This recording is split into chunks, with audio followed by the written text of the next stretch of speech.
بسم اللہ الرحمن الرحیم۔ السلام علیکم اسٹوڈنٹس۔ آج ہمارا جو لیکچر ہے وہ ہم نے گولز آف سائیکالوجی یعنی کہ نفسیات کے مقاصد کو ڈسکس کرنا ہے۔ پچھلے جو ہمارے لیکچرز ہوئے اس میں ہم نے مختلف ڈیفینیشنز کو ڈسکس کیا تھا، جس میں ہم نے نفسیات بطور علم ذہن کو دیکھا، اس کے بعد ہم نے نفسیات بطور علم کردار کو دیکھا، اور ہم نے ڈسکس کیا کہ ان میں سے کون سی ڈیفینیشن ہے وہ کیوں ریجیکٹ ہوئی اور کون سی ڈیفینیشن ہے جس کو ایک صحیح طور پر یوز کیا جا سکتا ہے۔ تو اب ایک نیا ٹاپک ہے ہمارے پاس، اور یہ جو ہے آپ نے شارٹ کویسچنز کے لیے اس ٹاپک کو کلیئر کرنا ہے۔ تو جو نفسیات کے مقاصد ہیں ہمارے پاس وہ ہم دیکھتے ہیں کہ کون کون سے ہیں۔ نفسیات کے مقاصد بھی وہی ہیں جو سائنسی طریقہ کار کے ہیں، یعنی وضاحت مینز کے ایکسپلینیشن، اس کے بعد ہے کنٹرول، اس کے بعد ہے پیش گوئی یعنی کہ پریڈکشن۔ تو یہ تین مقاصد ہیں نفسیات کے جن کو آپ نے اچھے طریقے سے سمجھ لینا ہے۔ اب بات کرتے ہیں سب سے پہلے وضاحت کی۔ وضاحت کیا ہے؟ یعنی معلومات کو منظم طور پر بیان کرنا۔ کنٹرول کیا ہے؟ یعنی حالات و واقعات پر مکمل کنٹرول کرنا، اور پھر پیش گوئی کرنا۔ ٹھیک ہے، وضاحت کی آپ لوگوں کو سمجھ آ گئی کہ کسی بھی واقعہ کو، ایونٹ کو، کسی بات کو ایکسپلین کرنا۔ ٹھیک ہے، وضاحت کے ساتھ اس کو منظم طور پر بیان کرنا۔ کنٹرول کیا ہوتا ہے؟ اپنے ذرائع پر، حالات و واقعات پر کنٹرول کرنا، یہ اس میں آ جاتا ہے۔ پیش گوئی جو ہے پریڈکشن، یہ شاید آپ لوگوں کو اس کے بارے میں آئیڈیا نہ ہو۔ تو پریڈکشن یا پیش گوئی یا اس کو پیشین گوئی بھی کہتے ہیں، یہ کسی بھی حالات یا واقعہ کے ہونے سے پہلے اس کے بارے میں بتا دینا کہ یہ چیز آنے والے وقت میں یہ چیز ایسے ہوگی۔ ٹھیک ہے، ابھی وہ چیز ہوئی نہیں ہے، پریڈکٹ کر دیا جاتا ہے کہ آنے والے وقت میں فلاں کا بیہیویئر ایسا ہوگا، فلاں بات ایسے ہوگی، فلاں حالات ایسے ہوں گے، پریڈکشن دے دی جاتی ہے۔ تو یہ بھی نفسیات کے مقاصد میں سے ہی ایک ہے۔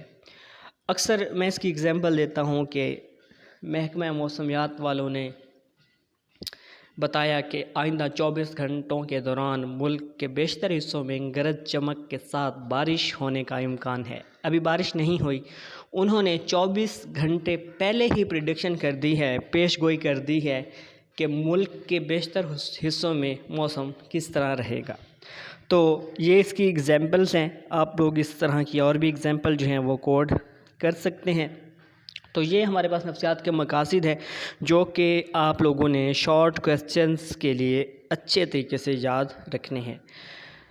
اس کے بعد ایک نیا ٹاپک ہے جی ہمارے پاس، برانچز آف سائیکالوجی۔ نفسیات کی شاخیں کون کون سی ہیں ان کو ڈسکس کر لیتے ہیں۔ یہ ہمارا لاسٹ ٹاپک ہے اس چیپٹر کا، اور بہت سی شاخیں ہیں ویسے تو، لیکن جو ہمارے سمارٹ سلیبس میں ہیں وہی ہم ڈسکس کریں گے یہاں پر، انہی کو ہی ہم ڈیٹیل میں دیکھیں گے۔ تو نفسیات ہماری زندگی کے ہر شعبے سے منسلک ہے۔ جیسے جیسے معاشرے میں پیچیدگی بڑھتی جا رہی ہے، اسی مناسبت سے نفسیات ہماری زندگی کے مسائل حل کرنے میں اہمیت اختیار کرتی جا رہی ہے۔ ماہرین نفسیات مختلف قسم کے مسائل سے برسر پیکار ہیں، یعنی ان سے نمٹنے کی کوشش کر رہے ہیں۔ ان میں سے کچھ مسائل عمومی نوعیت کے ہیں، یعنی عام سے ہیں۔ مثلا بچوں کی تربیت کیسے کی جائے، وہ خوش باش بااثر بالغ افراد اچھے شہری کیسے بنیں، ذہنی امراض کی روک تھام کیسے ہو سکتی ہے، کون سے سماجی یا خانگی حالات فرد کو جاہرے یا تنہائی پسند بنا دیتے ہیں، یہ سارے عام سے مسائل ہیں۔ اس کے علاوہ کچھ مسائل مخصوص نوعیت کے ہوتے ہیں، یعنی اسپیسیفک ہوتے ہیں، خاص نوعیت کے ہوتے ہیں۔ مثلا نشہ اور ادویات چھڑوانے کا کارگر طریقہ کون سا ہے، کیا تنویم کے زیر اثر فرد اپنے بچپن کی یادیں تفصیل سے دہرا سکتا ہے۔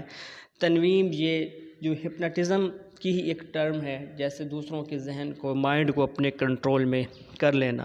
ڈپریشن میں کون سا طریقہ علاج زیادہ مؤثر ہے، کیا آموزش ایسی ادویات سے بڑھائی جا سکتی ہے جو دماغ کے عصبی ریشوں کو متحرک کرے۔ تو یہ سارے جو ہیں یہ خاص چیزیں ہیں۔ تو ایسے اور اسی طرح کی کئی اور مسائل کو حل کرنے کے لیے ماہرین نفسیات کوشاں ہیں، اور اس سلسلے میں چند شعبوں کا ذکر کیا جا رہا ہے۔ جس طرح کا شعبہ ہوگا ویسی ہی فیلڈ سائیکالوجی کی سامنے آ جائے گی، جو کہ اس شعبے سے ریلیٹڈ اس شعبے میں ہی کام کرے گی اور اس کے جو مسائل ہوں گے اس کو حل کرنے کی کوشش کرے گی۔ میں نے پہلے بتایا جیسے ہمارے کورس میں یہ ساری چیزیں شامل نہیں ہیں، جو 2 سے 3 ہماری جو شاخیں ہیں ہمارے کورس میں انشاءاللہ وہی ہم ڈسکس کریں گے۔ تو سب سے پہلے جو ہے وہ ہے ایجوکیشنل سائیکالوجی، تعلیمی نفسیات، وہ علم جو نفسیاتی اصولوں پر مبنی طریقہ کار سے طالب علموں کے کردار میں منظم تبدیلی لائے، تعلیمی نفسیات کہلاتا ہے۔ تعلیمی نفسیات کا دائرہ وسیع ہے۔ سمپل اگر ہم کہیں تو جب ہم نفسیات کے اصولوں کو تعلیم کے میدان میں استعمال کرتے ہیں، جس سے طالب علموں کے کردار میں منظم تبدیلی لائی جاتی ہے، تو یہ کیا ہوتا ہے؟ یہ برانچ کہلاتی ہے تعلیمی نفسیات۔ ماہرین تعلیمی نفسیات میں تعلیمی مقاصد، تعلیمی معیار اور مواد کے علاوہ طریقہ تدریس کو بہت اہمیت دیتے ہیں۔ تو یہاں پر جو مقاصد ہیں تعلیمی نفسیات کے وہ بھی 2 ہیں، ایک ہے عمومی اور ایک ہے خصوصی۔ ٹھیک ہو گیا؟ عمومی جیسا کہ آپ کو پتہ ہے کہ عام سی چیزیں ہوتی ہیں، جیسے رسم و رواج ہوتے ہیں، مختلف نظریات ہوتے ہیں، ہمارے آباء و اجداد کے رسم و رواج، نظریات، رسم و رواج کو ایک نسل سے دوسری نسل تک منتقل کرنا، یہ سارے عمومی مقصد کہلاتے ہیں۔ عمومی مقصد کا تعلق پورے معاشرے کی اقدار سے ہوتا ہے، یعنی ہمارے آباء و اجداد کی رسم و رواج کو نئی نسل تک منتقل کرنا، یہ تعلیمی نفسیات کے عمومی مقاصد میں شامل ہے۔ اور خصوصی مقاصد کی اگر ہم بات کریں تو خصوصی مقاصد کا تعلق نصاب تعلیم سے ہوتا ہے، یعنی کورس سے ہوتا ہے، یعنی ایک خاص نصاب پڑھ لینے کے بعد فرد کے کردار میں جو تبدیلیاں پیدا ہوں گی اور اس کی جن خصوصیات میں اضافہ ہوگا وہ مقاصد خصوصی مقاصد کہلاتے ہیں۔ مثلا فائن آرٹس پڑھنے کے بعد فنکارانہ تخلیقی صلاحیتیں ابھر کر سامنے آتی ہیں۔ کمپیوٹر کی تعلیم حاصل کرنے کے بعد سافٹ ویئر یا ہارڈ ویئر کا ماہر بن سکتا ہے بندہ۔ تو یہ تھے 2 مقاصد جس میں ہم نے عمومی اور خصوصی کو ڈسکس کیا۔ اس کے بعد جی ہمارے پاس دوسری چیز ہے معیار اور مواد، کرائیٹیریا اینڈ کنٹینٹ۔ تعلیمی نفسیات کے ماہرین اس بات کا تعین کرتے ہیں کہ بچے کو کس عمر میں کیا سکھایا جا سکتا ہے اور اس کی صلاحیتوں کی جانچ کے لیے کیسے معیار ہونے چاہئیں۔ ہر عمر کے لیے تربیت کی نوعیت اور نصاب کا تعین ماہر نفسیات کرتا ہے۔ اب اگر آپ فرسٹ ایئر میں آ کے psychology, sociology, health and physical education اور بھی اسی طرح کے بہت سے سبجیکٹس پڑھ رہے ہیں جو کہ آپ نے 10th میں نہیں پڑھے، تو یہ ہم لوگوں نے ڈیسائیڈ نہیں کیا، یہ ایجوکیشنل سائیکالوجسٹ نے، تعلیمی نفسیات کے ماہر نے ہی سجیسٹ کیا، اس نے ہی یہ چوز کیا کہ اس ایج میں بچے کا جو مائنڈ ہے وہ اتنا ڈیولپ ہو چکا ہوتا ہے کہ اس کو اس طرح کے نئے نئے مضامین، مشکل سے مشکل مضامین پڑھائے جا سکتے ہیں۔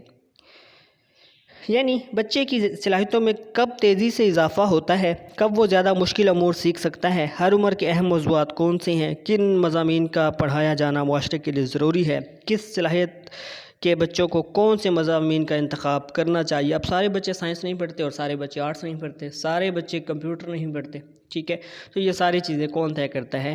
یہ کرائیٹیریا بنا دیا جاتا ہے جو کہ ایجوکیشنل سائیکالوجسٹ یعنی تعلیمی نفسیات کا ماہر جو ہے وہ طے کر دیتا ہے۔ تعلیمی نفسیات میں نہ صرف ان تمام امور کے بارے میں باقاعدہ تحقیق اور مطالعے کے بعد کلیے اور قاعدے وضع کیے جاتے ہیں، بلکہ تمام مدارس سے متعلق نصاب کا بھی تعین کیا جاتا ہے۔ اس کے بعد جو لاسٹ ہمارے پاس چیز ہے وہ ہے ٹیچنگ میتھڈز، طریقہ تدریس، کہ کون سا ٹیچنگ میتھڈ کس کلاس کے لیے، کس ایج کے بچوں کے لیے بیسٹ رہے گا، آؤٹ پٹ زیادہ آئے گا۔ تو ماہرین تعلیمی نفسیات نہ صرف معیار اور مواد کا تعین کرتے ہیں بلکہ ان نفسیاتی طریقوں کے بارے میں بھی تفصیلی وضاحت کرتے ہیں جن کی مدد سے وہ نصاب طالب علموں کو پڑھایا جانا ہے۔ امتحانی طریقہ کار، امتحانی پرچے جانچنے کا طریقہ، سالانہ نظام یا سیمیسٹر سسٹم کا انتخاب بھی نصاب کے مطابق ہوتا ہے۔ چھوٹی ایج کلاس کے جو بچے ہوتے ہیں ان کو لکھنے پہ بہت زیادہ زور دیا جاتا ہے، ٹھیک ہے، پہلے تو تختیاں وغیرہ بھی لکھوائی جاتی تھیں، اب لیکچر ہوتا ہے یا وائٹ بورڈ پہ ہوتا ہے، تو یہ ڈیپینڈ کرتا ہے کہ کلاس میں، ٹھیک ہے، کچھ بچوں کو خود ٹیچرز چھوٹے بچوں کو کاپی پہ سمجھا رہے ہوتے ہیں رجسٹر پہ، لیکن جب بچے بڑے ہو جاتے ہیں تو لیکچر میتھڈ استعمال کیا جاتا ہے، ٹھیک ہو گیا. تو یہ سارا کون بتاتا ہے؟ یہ تعلیمی نفسیات ہی ہمیں بتاتی ہے. امتحانی نظام کون سا لینا چاہیے، ایم سی کیو پیپر ہو، شارٹ کوسچن ہو، لانگ کوسچن ہو، سہ ماہی ہو، شش ماہی ہو، کس طرح ایگزام لینا چاہیے، یہ ساری چیزیں ڈیسائیڈ کی جاتی ہیں بچے کی ایج کو مد نظر رکھ کر، اس کی کلاس کو مد نظر رکھ کر. تو یہاں پر جو تعلیمی نفسیات کی ایک شاخ ہے وہ ٹاپک ہمارا یہاں پر ختم ہوا. اس کو آپ لوگوں نے اچھے طریقے سے پڑھنا ہے، سمجھنا ہے. اس میں کسی قسم کی کوئی کنفیوژن ہو تو آپ لوگوں نے ضرور ڈسکس کرنا ہے. اور جو ہم نے نفسیات کے مقاصد پڑھے تھے وہ کویسچن آپ نے شارٹ کویسچنس کے لیے تیار کرنا ہے، اور تعلیمی نفسیات جو ہم نے ڈسکس کی اس کو آپ نے لانگ کویسچن کے لیے تیار کرنا ہے. تو انشاءاللہ جو ہمارا نیکسٹ لیکچر ہوگا اس میں ہماری جتنی برانچز باقی رہ گئی ہیں کوشش کریں گے کہ ان کو اگلے لیکچر میں کمپلیٹ کر کے اپنا جو ہمارا فرسٹ چیپٹر ہے انشاءاللہ اس کو ہم ختم کریں گے. تو نیکسٹ لیکچر میں ملاقات ہوگی. اللہ حافظ.